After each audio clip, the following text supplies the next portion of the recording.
las mallas que en él afán, Dios cuidará de ti. Sus fuertes alas te cubrirá, Dios cuidará de ti. Dios cuidará de ti, velando está su tierno amor. Sí, cuidará de ti, Dios cuidará de ti. En duras pruebas y en aflicción, Dios cuidará de ti. En tus conflictos y en tentación, Dios cuidará de ti. Dios cuidará de ti, velando está su tierno amor. Sí, cuidará de ti, Dios cuidará de ti. De sus riquezas te suplirá, Dios cuidará de ti. Jamás sus bienes te negará, Dios cuidará de ti. Dios cuidará de ti, velando está su tierno amor. Sí, cuidará de ti, Dios cuidará de ti. Si vienen pruebas o cruel dolor, Dios cuidará de ti. Tus cargas pon sobre el Salvador, Dios cuidará de ti. Dios cuidará de ti, velando está su tierno amor. Sí, cuidará de ti, Dios cuidará de ti.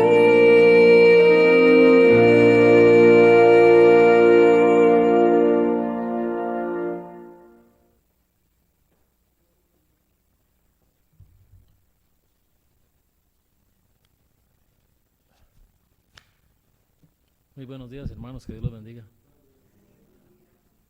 Estoy muy contento de estar aquí nuevamente con ustedes y tanto tiempo de que no nos hemos visto, ¿verdad? Desde que se abrió la iglesia, solo esta es la segunda vez que vengo, pero estoy sumamente contento y emocionado de estar aquí. Voy a pedirle al hermano Juan Ramón que tenga la oración para iniciar el estudio de la cartilla en esta mañana. Podemos ponernos de pie. Bendito Padre que moras en las alturas de los cielos, alabado y glorificado sea tu nombre. En este momento, querido Dios, te agradecemos por la oportunidad de estar aquí en presencia en esta casa de oración y te pedimos una bendición especial para este repaso de lección que vamos a tener de aquí en adelante. Amén. Que todas las personas que estamos aquí presencialmente y los que están conectados en las diferentes redes puedan ser bendecidos y puedan ser alimentados con tu palabra, en el nombre de Jesús. Amén. Amén. En esta mañana tenemos un estudio muy interesante. ¿Recuerdan ustedes el título de esta cartilla? Igual a la lección de esta semana. Consolaos, pueblo mío.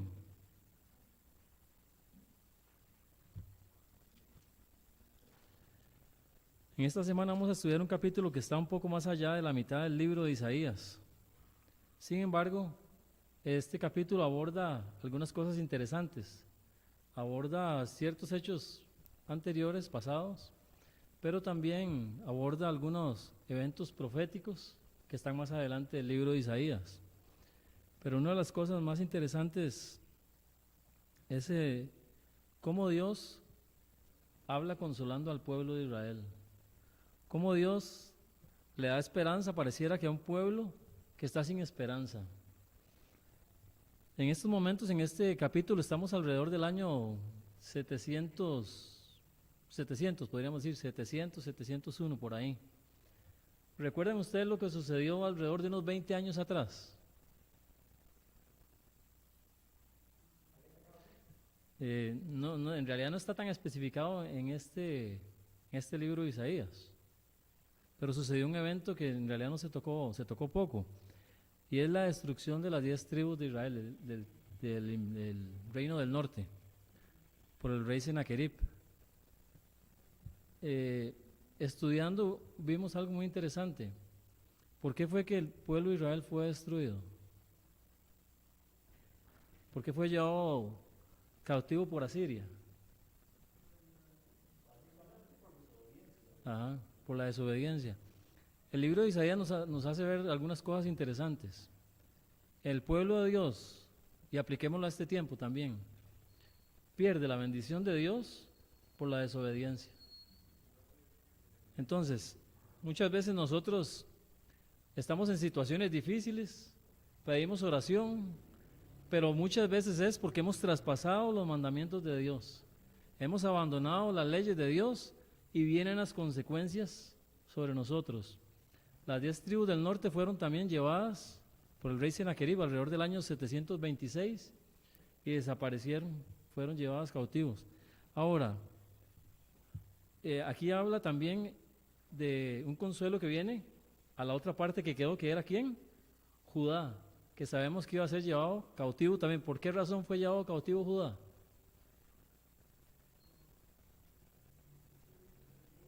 Por la misma razón, pareciera que nosotros somos un pueblo terco, que las experiencias y las enseñanzas del pasado no dejan huella en nosotros, y a veces pareciera que los planes de Dios se pierden, porque ¿cuál era el propósito de Dios con el pueblo de Israel?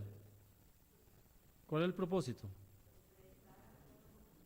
Esparcir el conocimiento del verdadero Dios a las naciones. Ahora, una pregunta: al ser llevados cautivos las 10 tribus del norte y Judá, ¿se perdió el propósito de Dios? Pero si ya estaban cautivos. ¿Ah?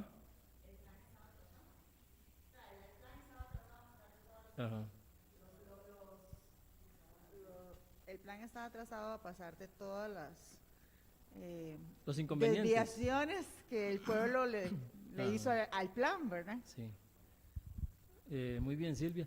Digamos, sí, hermanita. Se extravíe o no obedezca, los planes de Dios son seguros. Ajá.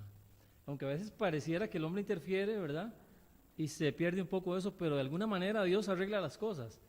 Aquí en Profetas y Reyes, en el cautiverio sirio, hablando de las 10 tribus del norte que fueron llevados cautivos, me encontré algo interesante.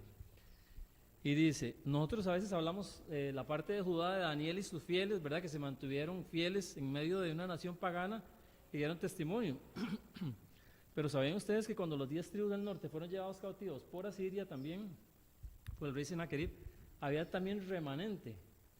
Y ellos esparcieron el conocimiento del verdadero Dios, así como lo hizo Daniel, solo que la Biblia se enfoca más en la parte, digamos, del libro de Daniel, en lo que pasó con Judá.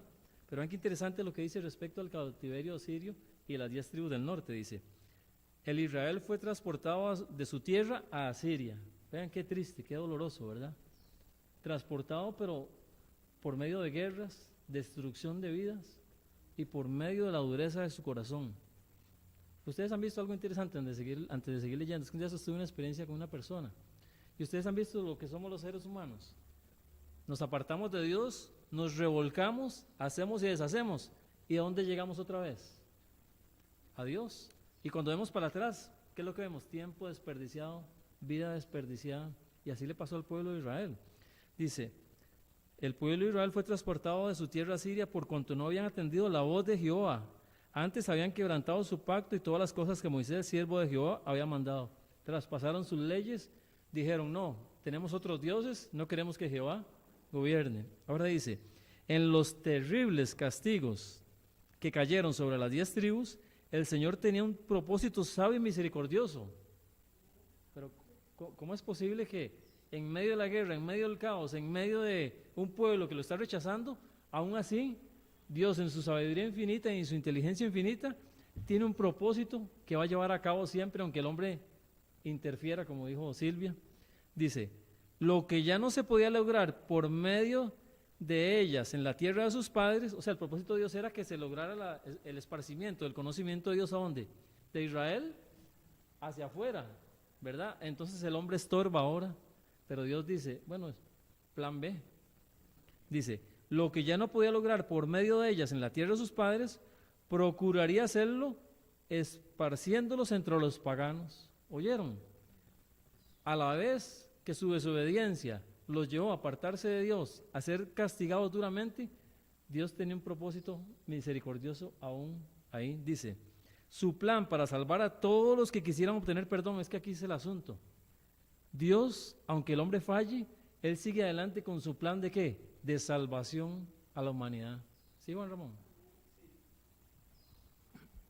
Hay una cosa interesante en ese aspecto, y yo me lo he preguntado y me lo he cuestionado durante años inclusive.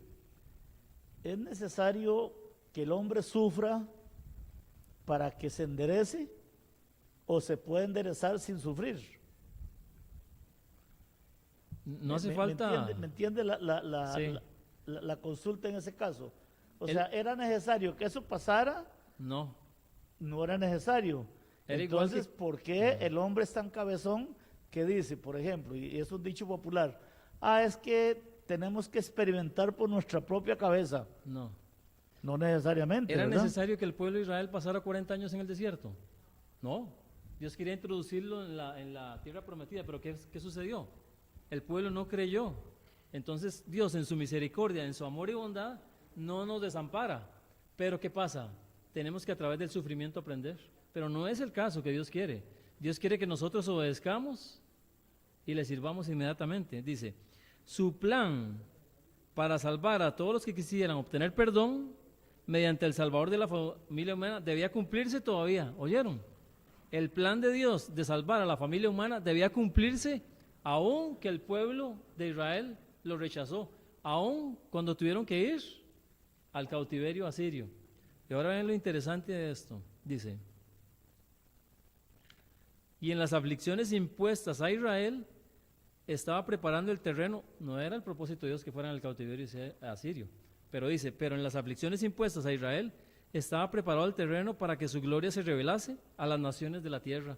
Pero ¿cómo se iba a revelar su gloria a las naciones de la tierra ahora que estaban en cautiverio? Y aquí viene lo interesante.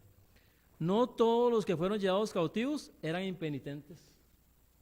Por decirlo así, Josué y Caleb tuvieron que ir al desierto con los impenitentes, pero se mantuvieron fieles a Dios, aunque no era culpa de ellos ese cautiverio. Sí, hermano. Un poco lo que sí preguntaba el hermano Juan Ramón.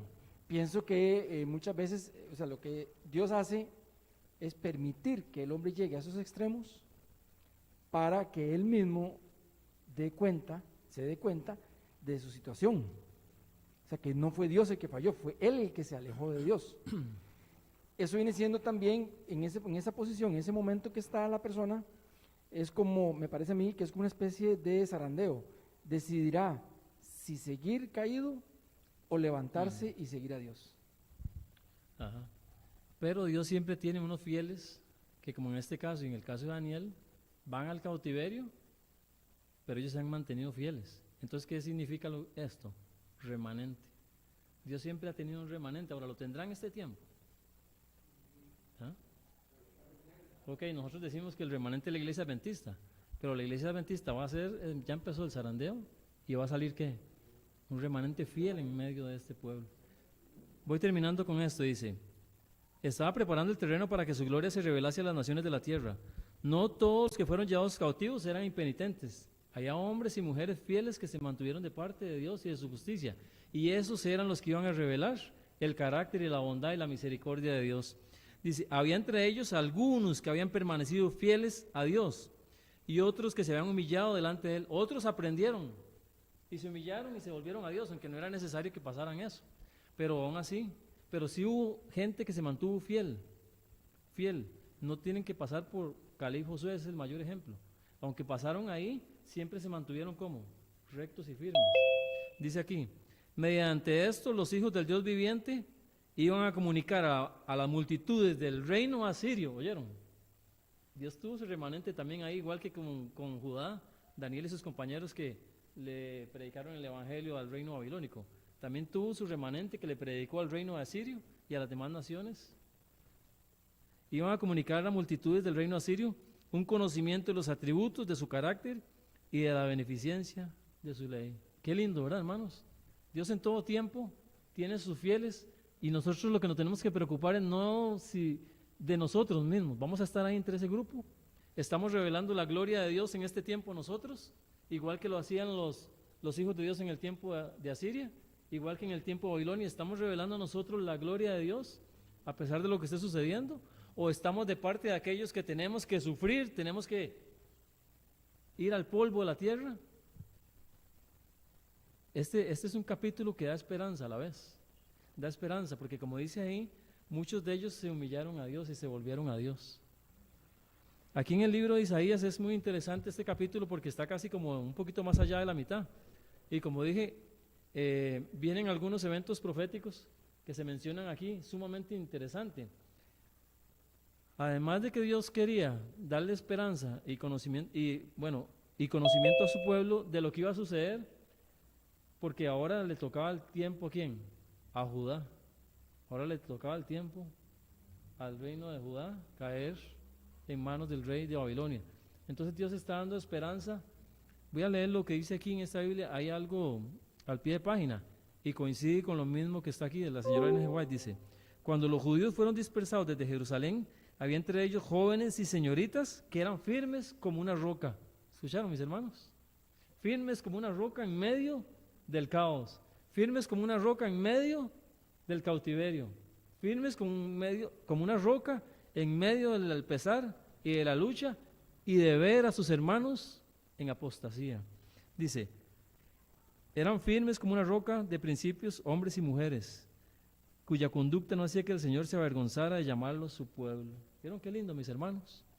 Dice que cuando estos remanentes, estos iban al cautiverio, dice que Dios no se avergonzaba de llamarlos su pueblo. Y ahí donde ellos estaban, quedaban testimonio. Dios los bendecía a ellos. Vemos, por ejemplo, a Daniel y sus compañeros.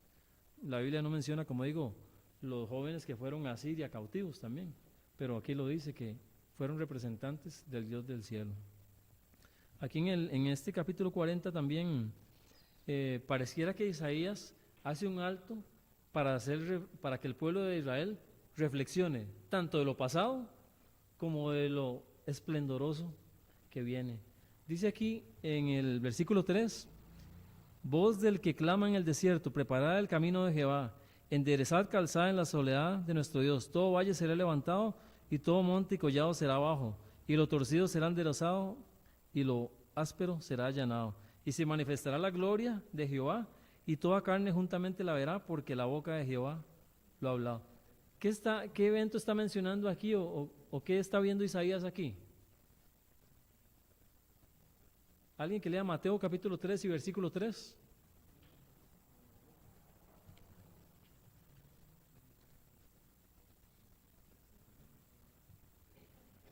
Mateo capítulo 3 y versículo 3.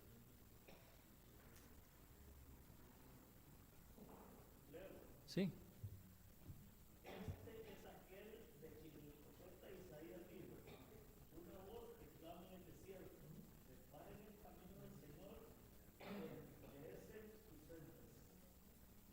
Amén. ¿Qué está anunciando Isaías aquí? En el capítulo 40 y el versículo 3.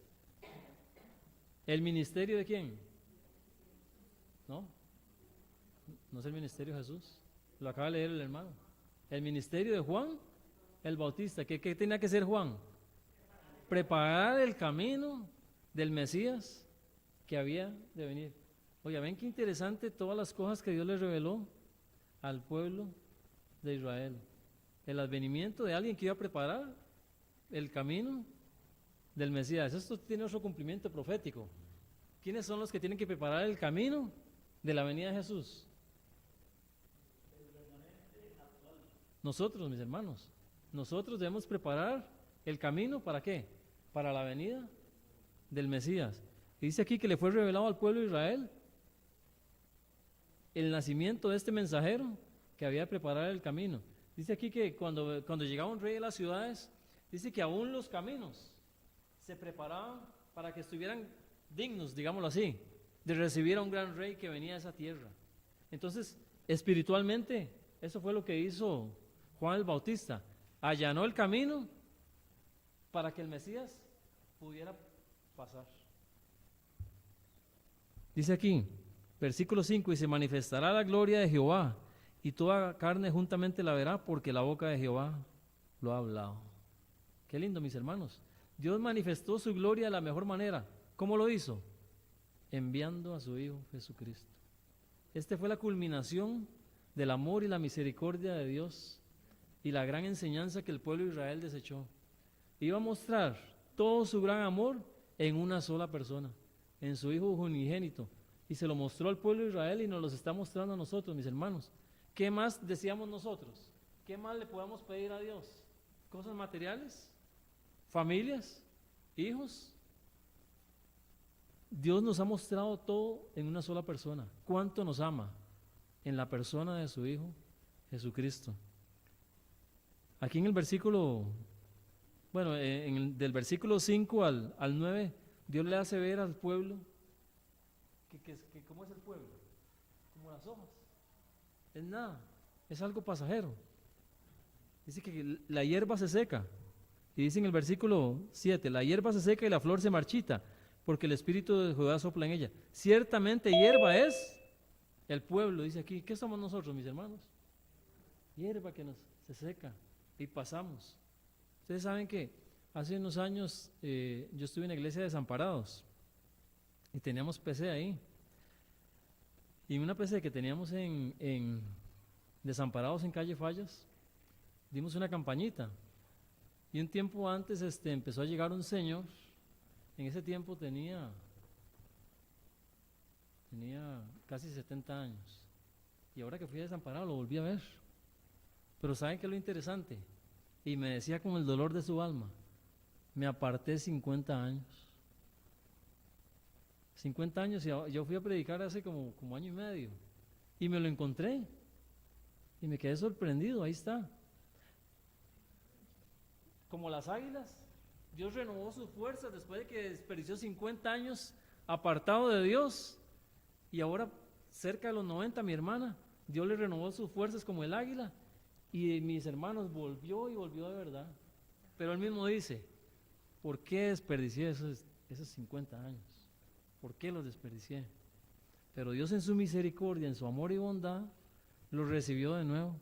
Y me dio tanta gratitud y me quedé asombrado de que ese hombre todavía está con vida ahí. Y cuando vimos esa campañita ahí en Calle Fallas, en una cochera, el hermano trabajaba tremendamente, aprovechó el tiempo perdido, mis hermanos. Y eso es lo que nosotros tenemos que hacer, porque somos ¿qué? Como la hierba, mis hermanos. Hoy estamos aquí, mañana no estamos.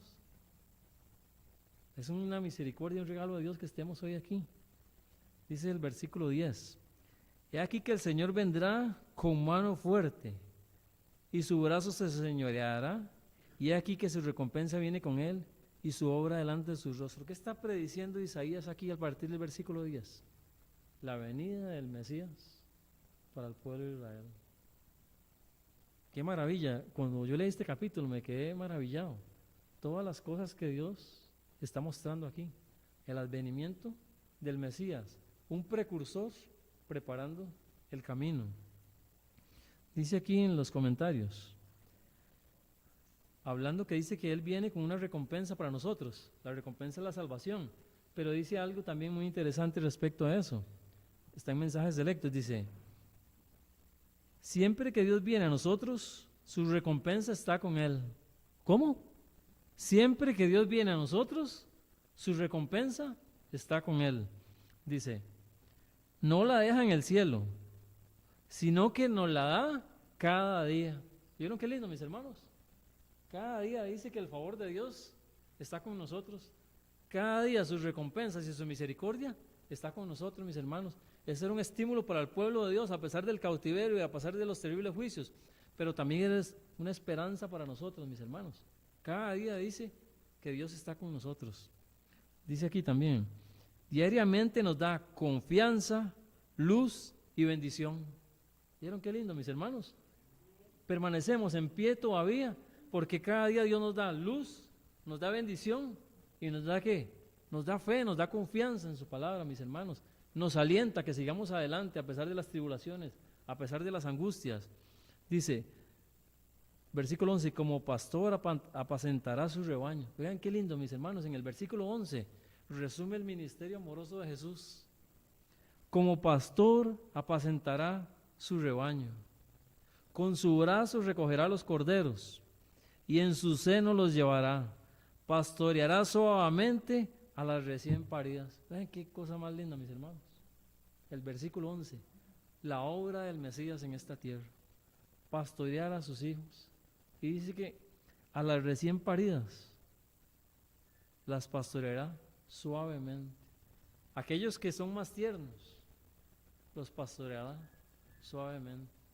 Qué lindo, ¿verdad, mis hermanos? Saber que esas palabras son para nosotros. Las dificultades, los problemas, las angustias de esta vida, mis hermanos, no nos deben hacer olvidar estas cosas. Por eso yo creo que Isaías escribió este capítulo para hacerle ver al pueblo de Israel que aquel Dios misericordioso que ellos rechazaron y que se alejó de ellos y tuvieron que ser llevados al cautiverio, aún los amaba, mis hermanos. Y aún Dios nos ama a nosotros. Del versículo 12 al 18 más al 16, le hace ver al pueblo de Israel en la grandeza de Dios, la maravilla de ese Creador, que nadie puede hacer las cosas que Él hace.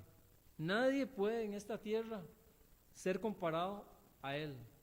Y habla de algunas cosas interesantes. En el versículo 12, ¿de quién midió las aguas con el hueco de su mano? Y midió los cielos con su palma y con 3 dedos juntó el polvo a la tierra. Pesó los montes con balanza y con pesa los collados. ¿Quién enseñó al Espíritu de Jehová? Le aconsejó enseñándole. ¿Quién pidió consejo para ser instruido?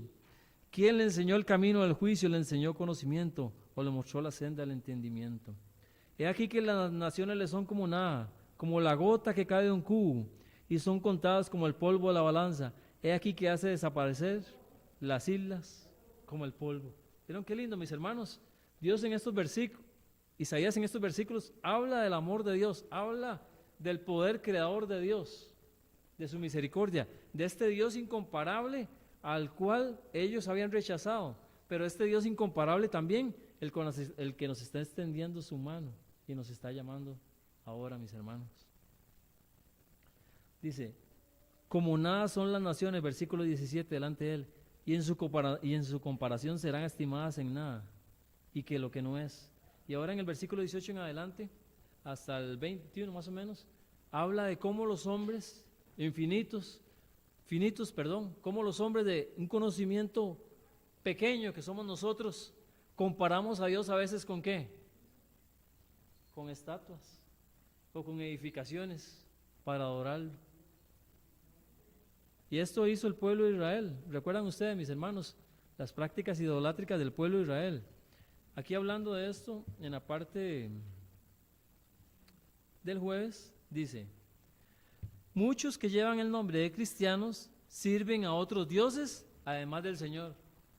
Está haciendo un paralelismo cuando el pueblo de Israel, recuerdan, adoraba muchos dioses, y como las naciones paganas, y se empezaron a hacer estatuas de fundición, estatuas de madera. Pero vean lo interesante que dice, muchos de nosotros que llevamos el nombre de cristianos, adoramos a otros dioses. Pero ya no estamos adorando ese tipo de estructura de madera o de metal. Aquí dice cómo estamos adorando nosotros a otros dioses.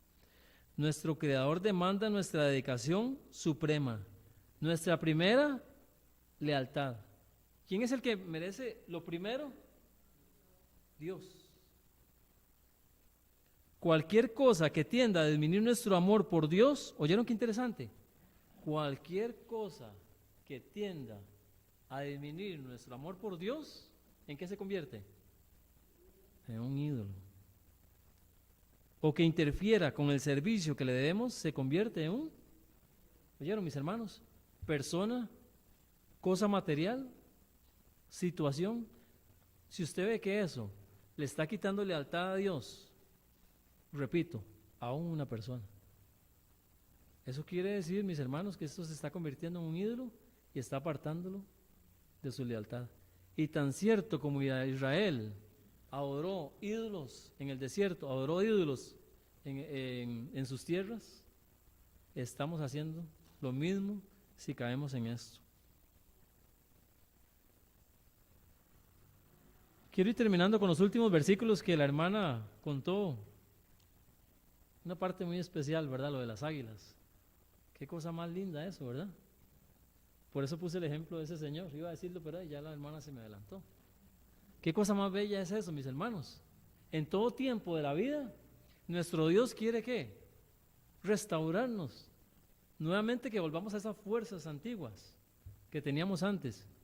Quiero ir terminando para no extenderme mucho porque los comentarios que están aquí dice, la vida cristiana es un proceso constante de recibir de parte de Dios y de dar a Dios. Se gastan fuerzas en el servicio del maestro. Mis hermanos, se gastarán fuerzas. Yo les voy a ser sincero, yo he gastado fuerzas en esto. Yo he gastado fuerzas. Dice aquí, pero siempre hay una nueva provisión de gracia y vitalidad que se puede recibir de aquel que no conoce el cansancio. ¿Oyeron, mis hermanos? Qué palabras más esperanzadores. Siempre hay una nueva provisión de fuerza y de vitalidad, dice, de parte de nuestro Dios. Dice, el que no, esto está en el deseado de toda la gente, vea qué interesante. El que no recibe de continuo, fuerza de Dios, pronto se hallará en una condición tal que no podrá servir a Dios. ¿Por qué? Porque ya sus fuerzas ya no le van a dar. Pero si nosotros estamos constantemente tomados de la mano de Dios, ¿qué vamos a estar recibiendo? Pico nuevo, alas nuevas, y les aseguro que vamos a volar más rápido. Voy terminando con esto. Uno de los espectáculos más asombrosos del mundo natural es el del águila, que se remonta más y más sin aparente dificultad. Del mismo modo, el Hijo de Dios, que obtiene su fuerza de lo alto, puede seguir hacia adelante y hacia arriba, siempre alcanzando nuevas alturas.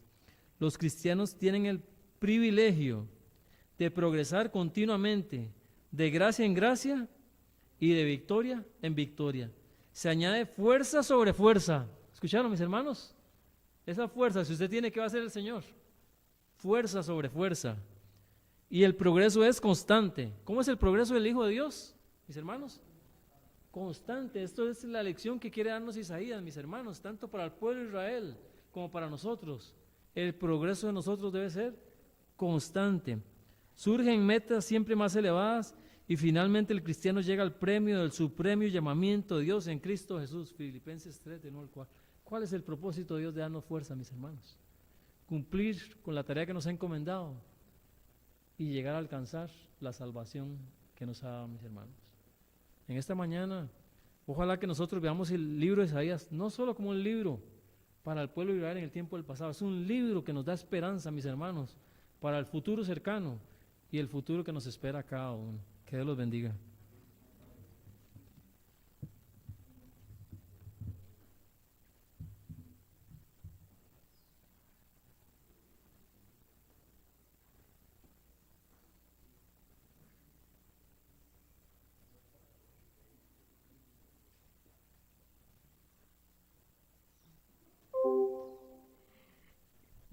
Casi le digo al hermano Aden que no se vaya. Hermano Aden, por favor, si puede regresar. Saben, hermanos, que este sábado es un sábado muy especial, porque este sábado en todas nuestras iglesias se está agradeciendo a los ancianos de nuestras iglesias por la labor que hacen por nosotros y por los interesados nuestros. Yo quisiera, por favor, llamar esta mañana al hermano Juan Ramón, por favor, si nos puede acompañar aquí en la plataforma, hermano Freddy Méndez y el hermano Luis Bolívar. Tal vez ustedes no los habían recordado. Ellos son nuestros